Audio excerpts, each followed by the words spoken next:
Let's work with a Lucet. Today I'm going to teach you how to make a cord with a Lucet or Lucet, depending upon where you're from. It is a tool used in the making of a braided cord, the size of which is determined by the material itself, and I'll show you some examples in this video. The tool dates back to Viking and medieval times, and the braided cord that is made with the Lucet is essentially a two-sided cord. The finished product is square and strong and a little bit springy depending upon your material. I'll show you everything you need to know from putting it on to taking it off. We'll see you soon.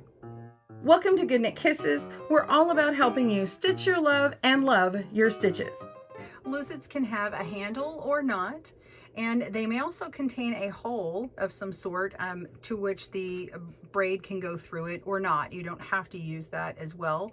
The primary feature of any Lucet are the two horns which hold the loops while they're being worked, and you can see that right here.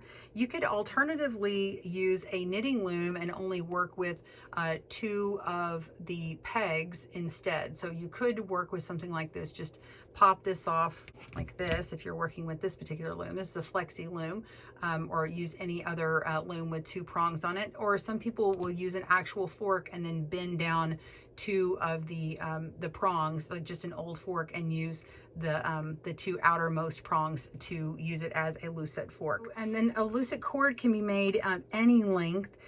It can be made in one color of yarn, which I'm going to show you here, or you can do it in multiple yarns. The finished braid itself can be braided or twisted with other cords. It can be used for a variety of purposes. You can also put beads in them, and you just need to thread the beads on first and then start moving them into position as the cord's made. We're just going to keep it simple today in this one. So go ahead and click down in the video description below if you need the right or left-handed tutorial, and we will have a blog that details how to make this. But for your visual purposes, let's dive right in, and we'll start by putting the yarn right onto the Lucet. All right, to begin, you're going to need your yarn and your Lucet. I'm working with a medium 4-weight yarn. This happens to be a mercerized cotton, so it's not elastic at all, and that's okay. It actually works for me. Some people say that they like a more elastic or wool yarn or something, or even acrylic to start with, and maybe a larger, thicker size, or just any other 4-weight yarn.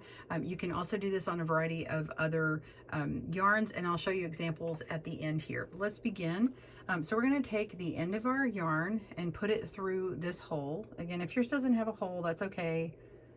You'll see how it kind of forms up on here. So the best part is to make sure you have a tail and you're holding on to it. Okay, so I'm just holding on to it in the back. And then we're going to bring our yarn to the back. So if you don't have a hole, you can just hold it all up front. So the yarn goes to the back, and we're going to wrap around the back side of this horn here, and we're going to come around to the front, and we're going to make a figure 8 pattern. So we're going to go around the back of the other horn and then forward, so it makes a figure 8, and then come back again to complete that. And now we're going to come around the front, so behind this first horn, and then to the back again, and the yarn is going to remain at the back. So I'm going to take my this is my dominant hand over here, this is my non-dominant hand over here. I'm going to hold, whenever I switch back and forth, I put my thumb on this tail. Okay, so now I'm going to hold this yarn as if I was crocheting. So I like to hold my yarn like this when I'm crocheting. If you continental knit or crochet, then this position is going to be really good for you.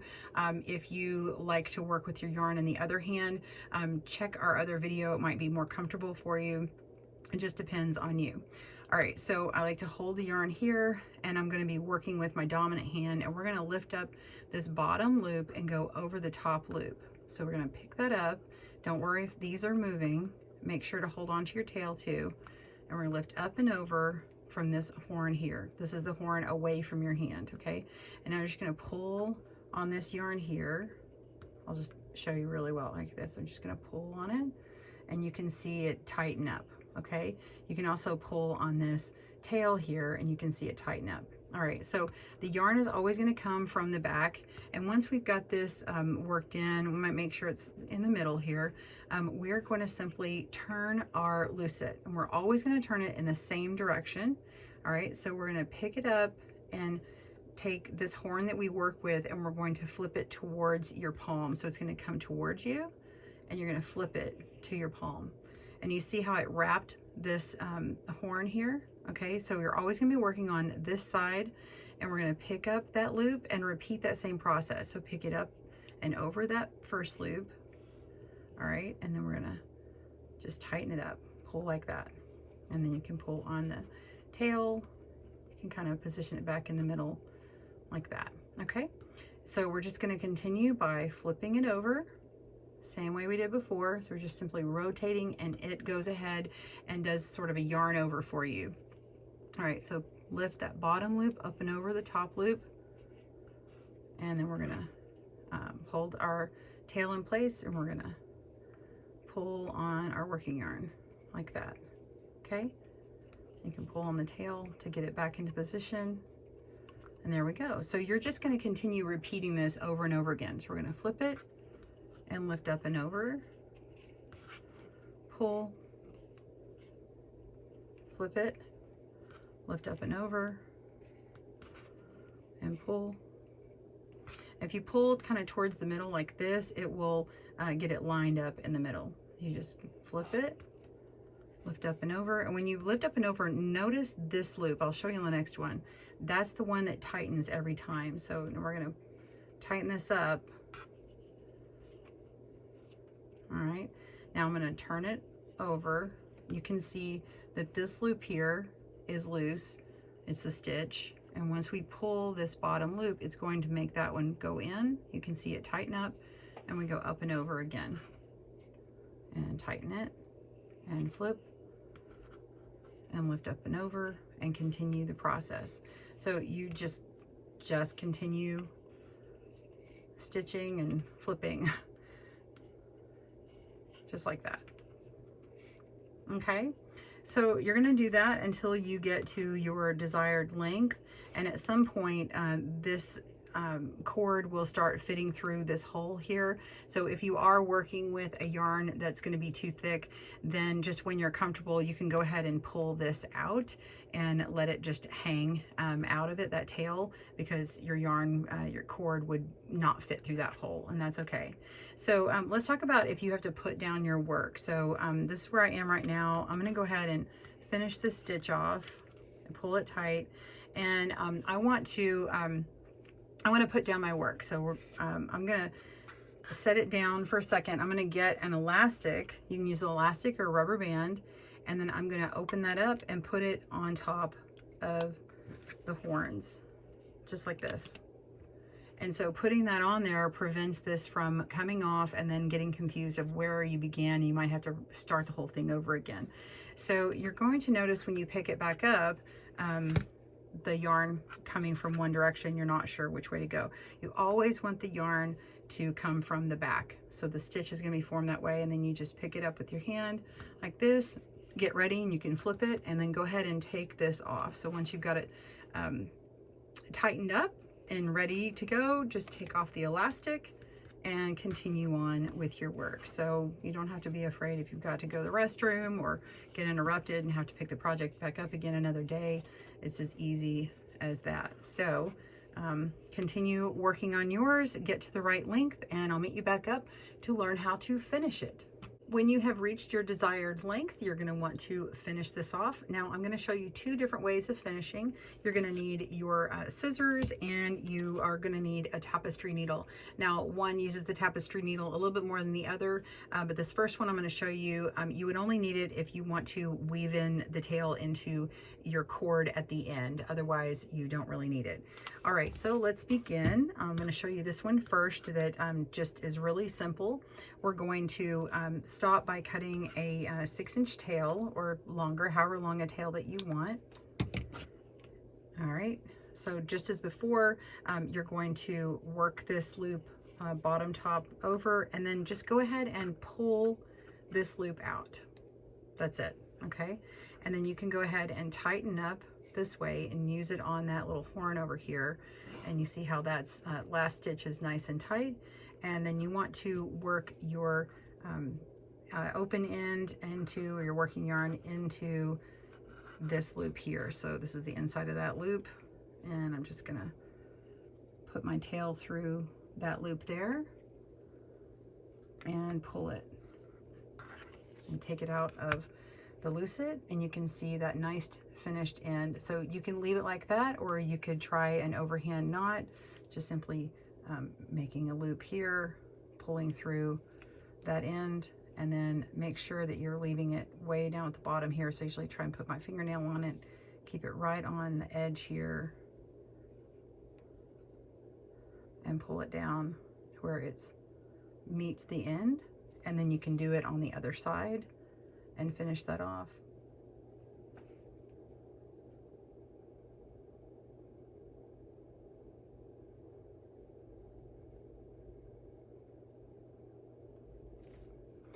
All right, so we have our first one. I want to show you a second method.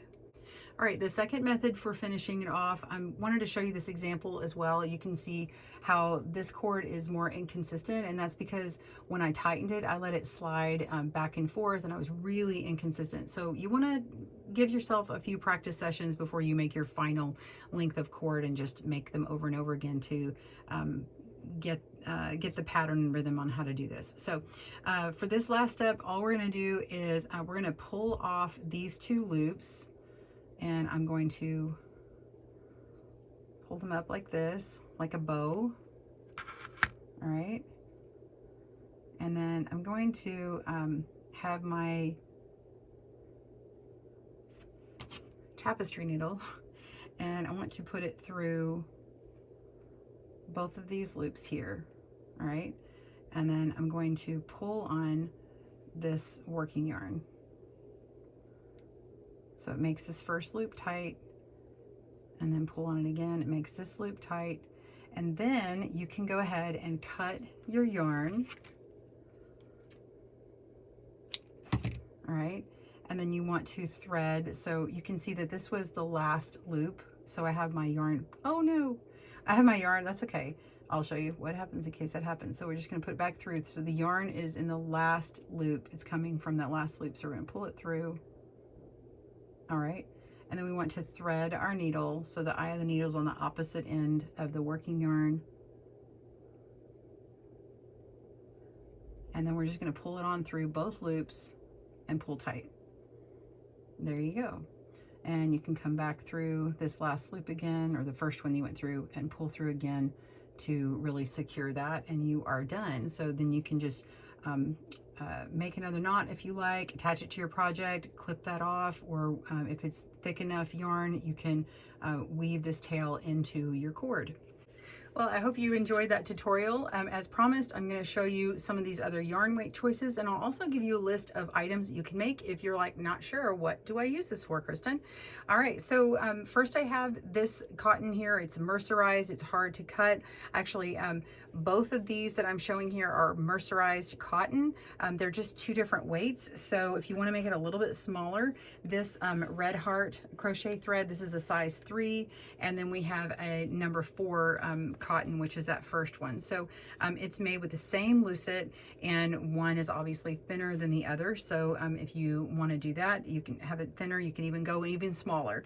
If you want to go up and have something even stronger, this particular one from Red Heart is a nylon thread, and it's a size 18. And this is what it looks like. Of course, it's black, so it's a little bit harder to see, but it actually is a little bit bigger than the one I originally made. So these are 4-sided. They have 4 distinguishing sides on them and are very strong. So all 3 of these fibers are going to be very strong, especially if you wanted to make a shoelace or something like that. So let's go over the list. I'm going to put it on the side here. So you could make shoelaces, clothing laces for blouses and corsets, and you know, maybe a hat or something along like a bonnet. We also have friendship bracelets for wearing. You could do coasters and coil them up and sew together, purse handles and key fobs, that kind of thing. And some people even make them long enough and make them into like a little wrist bracelet, like larger, for what we call a wrist distaff. It's for spinning. So those are some uses. I hope you found this tutorial handy today. Catch me for another tutorial at GoodKnit Kisses. Thanks for joining us today, where we help you stitch your love and love your stitches. See you again soon.